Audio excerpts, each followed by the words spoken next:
Ella Cinema back. Another dish. How we doing out there? Good, great, grand, and wonderful.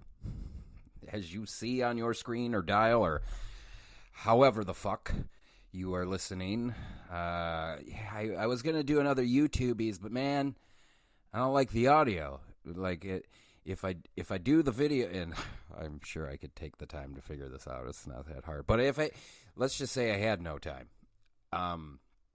It fucks up the audio when I post it to Spotify or Apple Podcasts or whatever. And I know some of you, I've heard, okay? I know some of you prefer to actually, even if it is something like this, that you're not necessarily watching me all the time, but there's something about the video that makes it more appealing. I hear you. I do. I already half-assed this show enough. It is the best, most poorly run show, niche podcast that you could possibly, because there's not an overly amount of movie podcast in terms of, say like true crime or news or pop culture, whatever. There's not like there's just a ton of podcasts that are strictly movie. And it's just, look, man, when I see that video and I see how horrible it is, because I'm just not buying a camera. I don't get paid to do this. I'm not going to buy a fucking awesome camera and some cool lights and shit like that and do legit video and edit and blah-da-da. I'm not going to do that. And until I'm getting paid, that's senseless. I mean, I love movies, which is why, for the love of cinema, I love movies, but not enough to spend hundreds and hundreds of dollars to work for you. I know you guys enjoy it, but isn't this fun? Isn't this fun enough? You can listen to it in your car or when you're on the treadmill or whatever, Russ, whatever. Either way, I said that I was going to do more videos, and I will, okay, but it's probably going to be more guest-oriented. Not that I don't give a fuck if you see my fat face on the screen. That's here nor there. It just seems like it would be more fun as opposed to... Well, I can get a little more animated by myself. I will say that. I'm conflicted. Anyway, the final countdown. As you see on your dial, the final countdown. This is a Blue Underground release. 3-disc 4K set, and it is wonderful. The video transfer, and the sound even better. The sound was so goddamn good. In fact, I don't know if I've said this on the show before, but I'll say it here now. If you were to ask me what I would prefer, would I rather have an 80-inch screen and a sound bar, or a 19-inch screen and surround sound? And the answer, unquestionably, without hesitation, is the 19-inch and the surround sound. Because I guess maybe I've seen too much, it's possible, where I'm such a stickler for sound that it will take me out of the movie if the sound stinks. Simple as that. It doesn't matter what type of movie. It could even, well, maybe not so much a drama or a comedy. Pending, if it's like Game Night, where that's kind of a comedy/action film, well, no, your sound's got to be good. You're a Hollywood production. Get your shit together.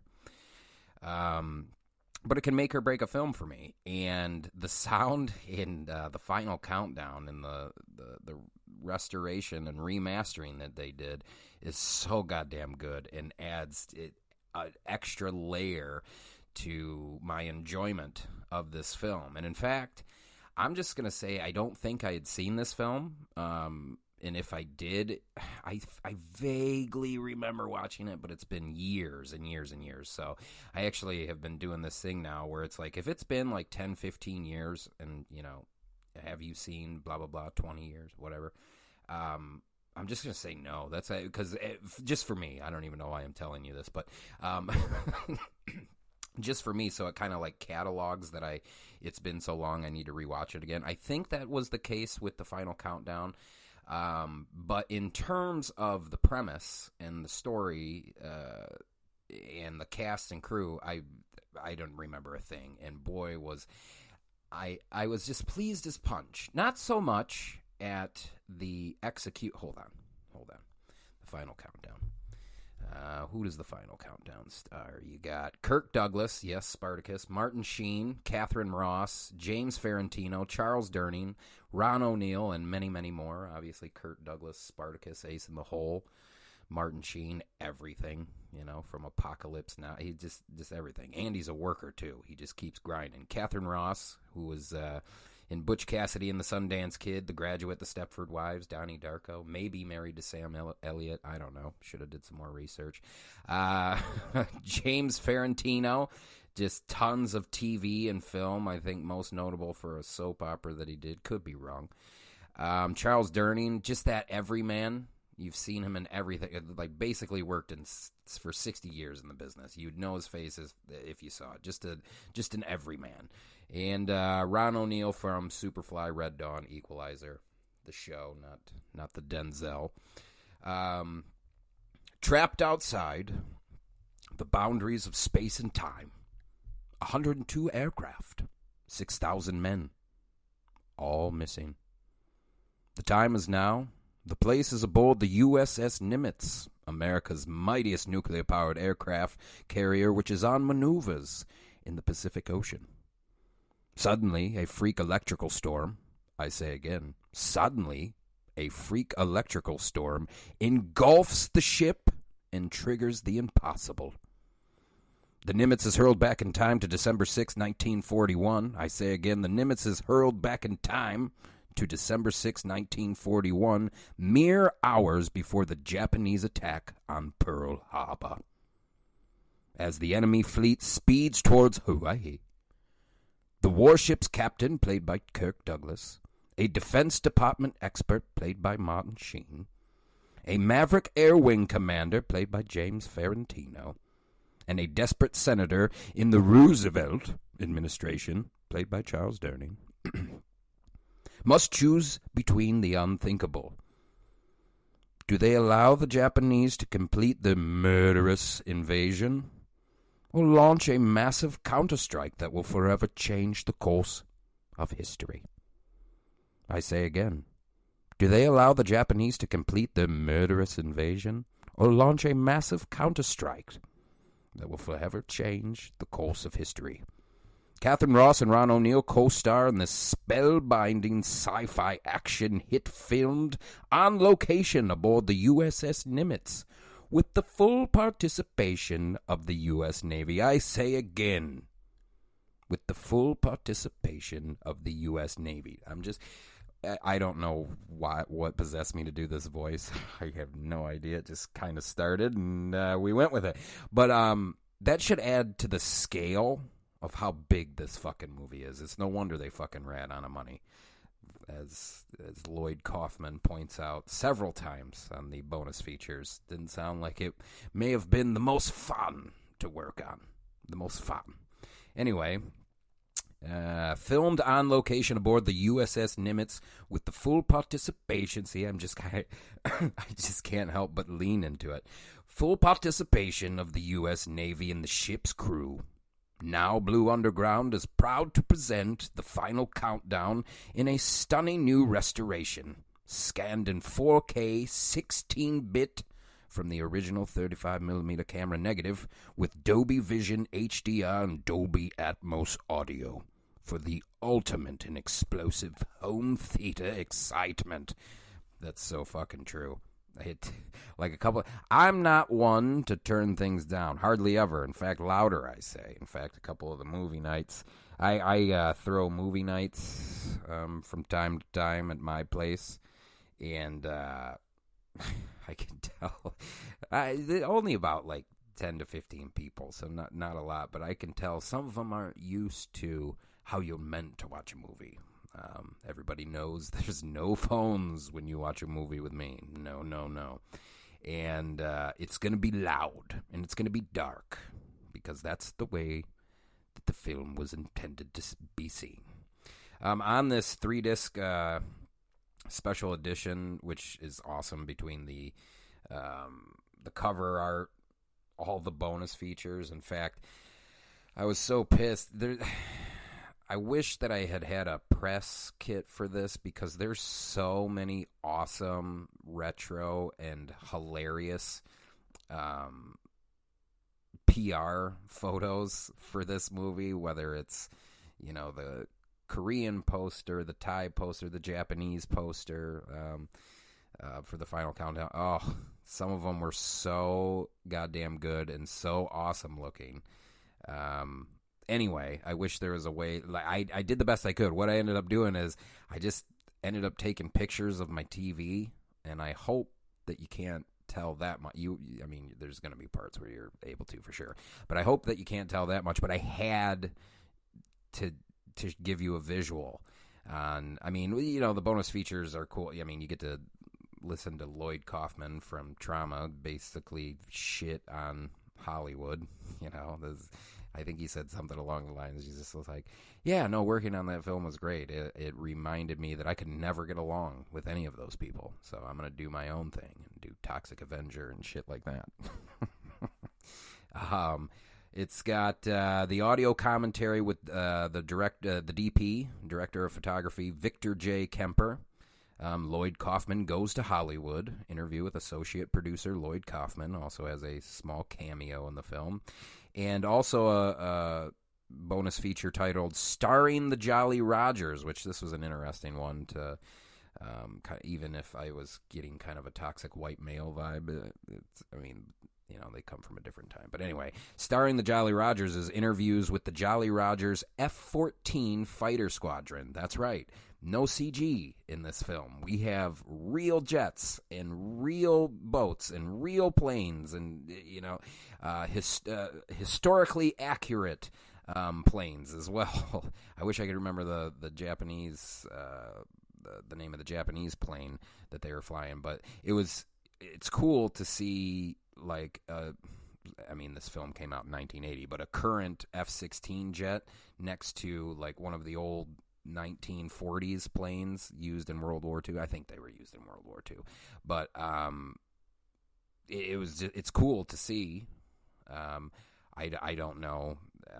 I wish I was a history buff, as George Costanza would say. I'd like to be a history buff. I think that the planes used when we go back in time, as aforementioned in my stupid voice synopsis, I'm pretty sure they're historically accurate, and to see two real shit, not CG, these real big ass planes flying side by side and doing maneuvers, and it is awesome. I mean, the set pieces in this are so big, and a lot of it is selling, the vastness of the ocean, the ship and all the planes. I mean, we're selling it with the ship and the planes and the helicopters. I understand that, it's not. But we just don't get to see films like this anymore. Not to say, I shouldn't say that. It's just, for me, growing up when I did, I'm used to everything's real. I think, and I'm a realist about shit. Okay, I understand that sometimes you just have to use CG. It is what it is. Unfortunately, until I rewire all my toxicity, my heterosexual white toxicity brain, it could possibly take me out of the movie. I'm not for sure, but I think I said it on the Those Who Wish Me Dead podcast, which I still am trying to figure out why that one made the cut, because there's so much shit that I watched that I'm just like, I'm not doing a fucking podcast on that. I just saw In the Heights. Not that In the Heights doesn't have a place on this show. I think I've made a really good, or I've done a really good job of spacing it out. I understand that a lot of them are indie horror and films from the East, action films from the East, but I still, Nomadland's still on there, Judas and the Black Messiah, there's a lot of stuff on there. It's just, I don't know. I just feel like In the Heights is big enough. It's Lin-Manuel Miranda, which I liked, by the way. I did enjoy In the Heights.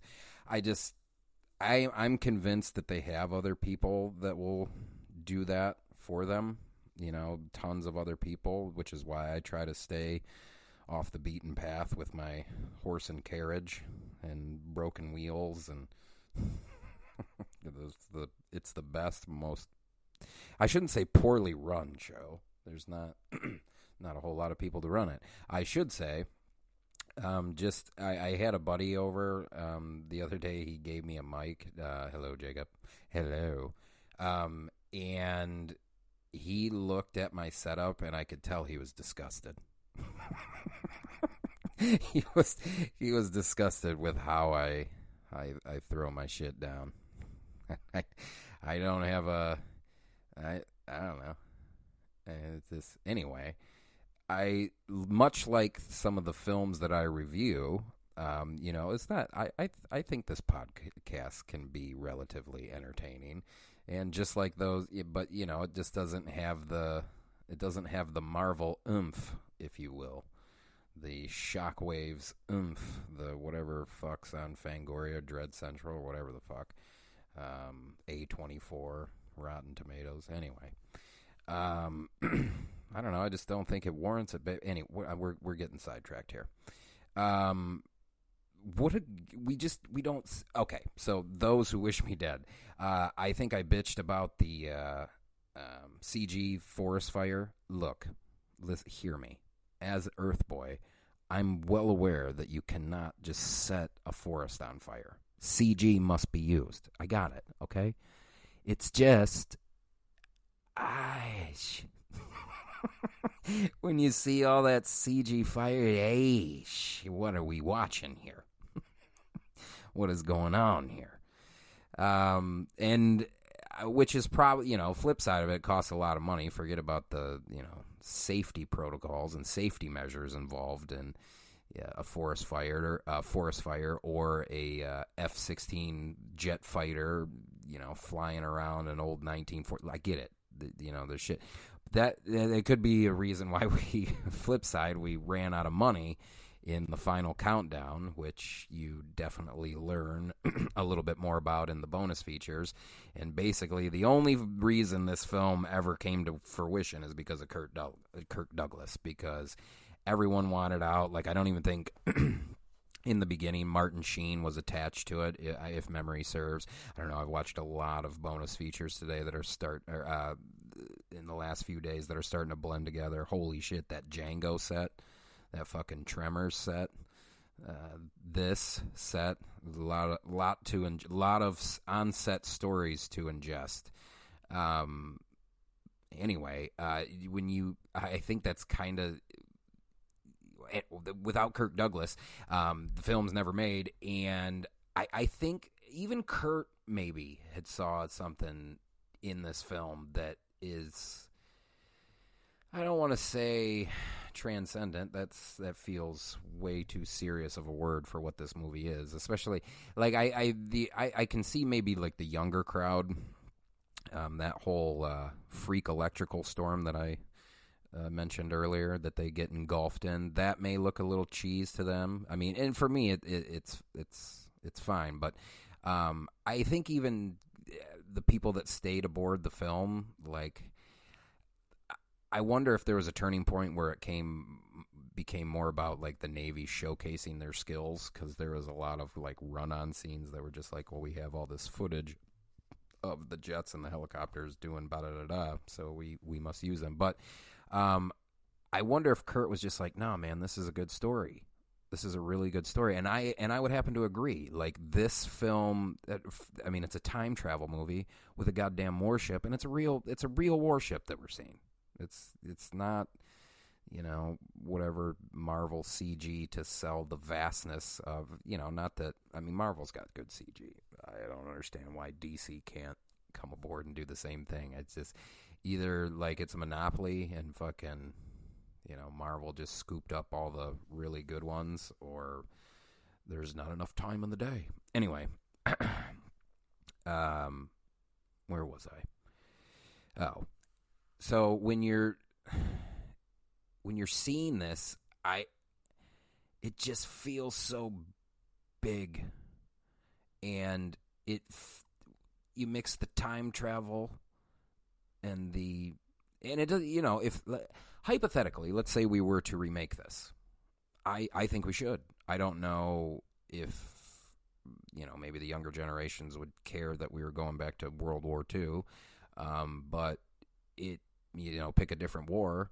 And I think I would go see this movie. I think we could raise the stakes a little bit, bump up the action, the money that we would have to, or the money that we would save on some of the CG stuff that I wish that, because I like I said, I get that perhaps flying two planes mere feet from each other is when you can do it with 0% casualties, except the guy at the computer that goes into a seizure because he's working double overtime trying to fucking bring these computer generated images to life for the studio, minus that possible fatality.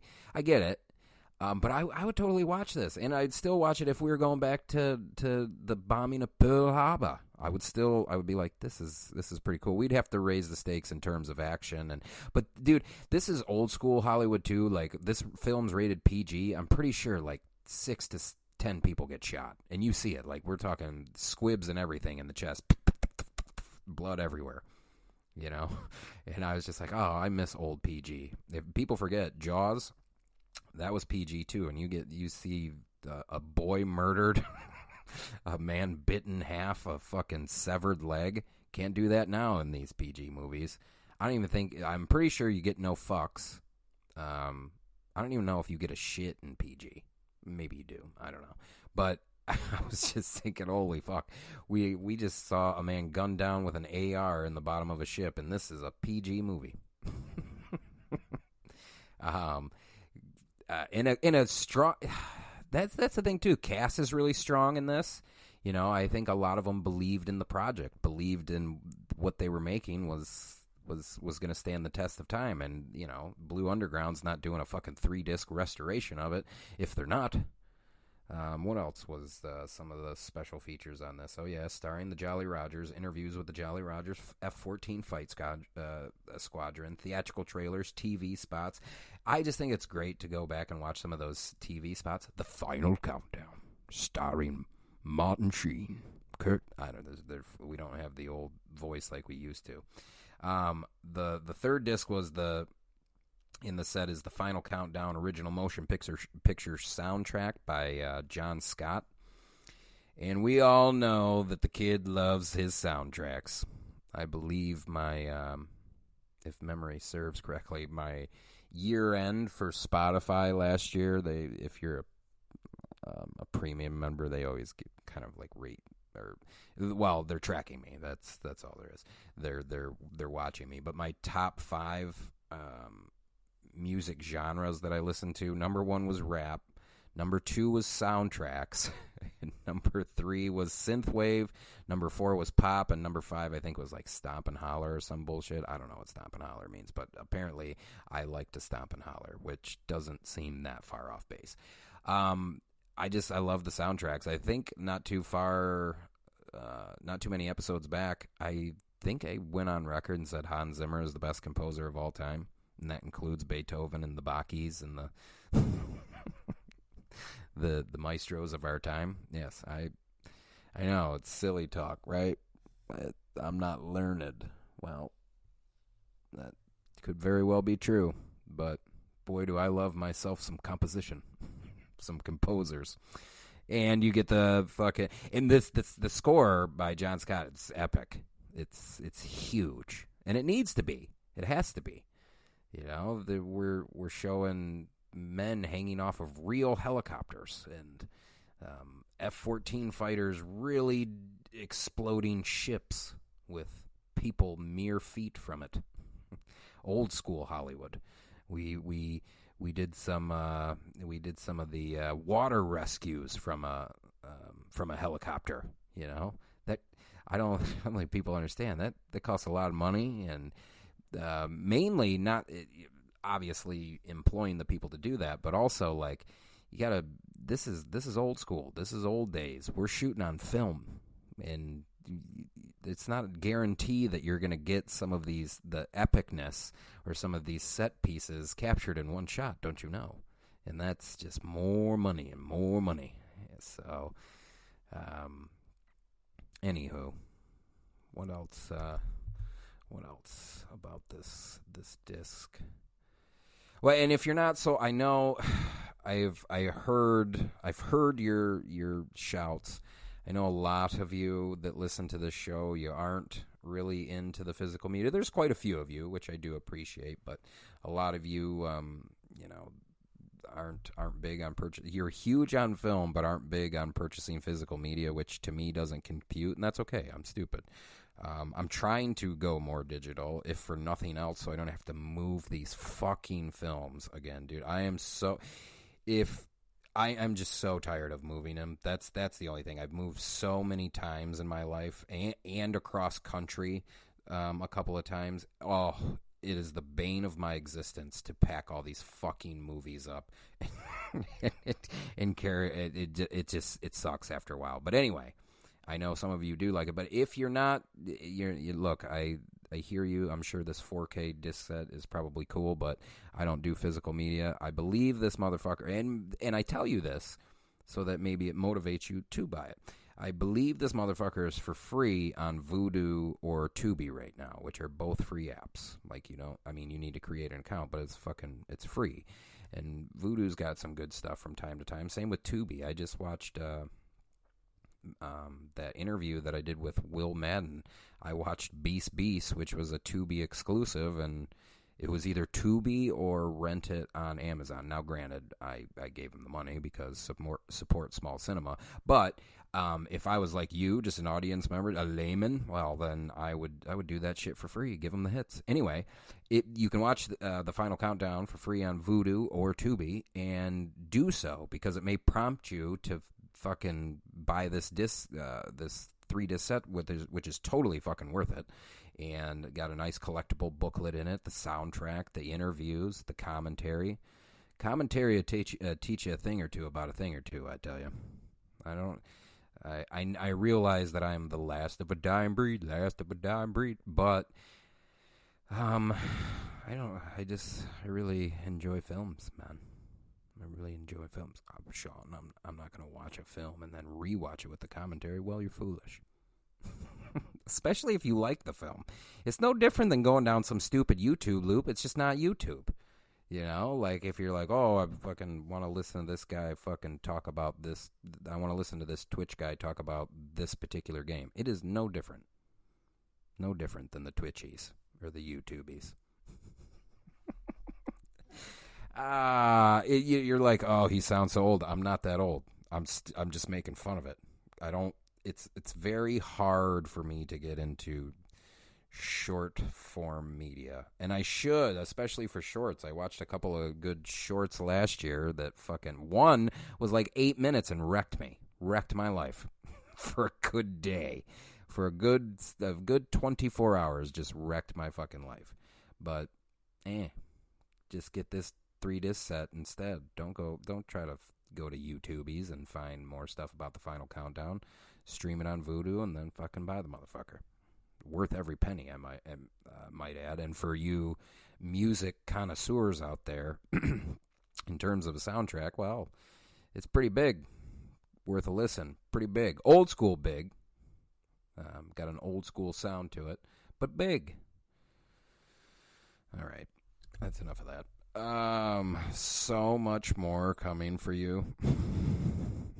Much to your chagrin, I have so much more stuff coming for you, headed for you. Luckily, I was nice to form a relationship with a couple people. You remember a while back I told you, like, I'm very selective about who I'm going to do work for and stuff, and I only had like in terms of reviewing films and putting your name in the ring to review films, to say distribution companies and stuff, you walk a very fine line, because they'll just keep sending you stuff, and you're just like, oh fuck. Especially if you have a day job like myself. If you don't have a day job and this is all if this is your day job, well, different fucking story. But when you work 40-50 hours a week doing something that's not at all this and you all of a sudden you get a package with 9 movies in it, woof, that shit can get daunting. Anyway, I did accept a couple a couple of accept the offer of a couple distribution companies that were nice enough to send me some stuff. So, and I'm really excited for that because I'm very selective. There was one company that I did stuff for, Wellgo USA, and now there's two, or now there's three. But one's kind of like a sister company of the other. But either way, like both things that I was like, oh fuck yeah. Anyway. So stay tuned for that stuff because especially if you're, a nerd about it like I am, you're in for a treat. Ella Cinema, Blue Underground release of The Final Countdown. Blue Underground, The Final Countdown 3-disc 4K set available Available right now. Worth every penny. They don't make big ones like this anymore. They really don't. Remake this shit. I'd go see it. Ella Cinema, Blue Underground, Final Countdown. We gone.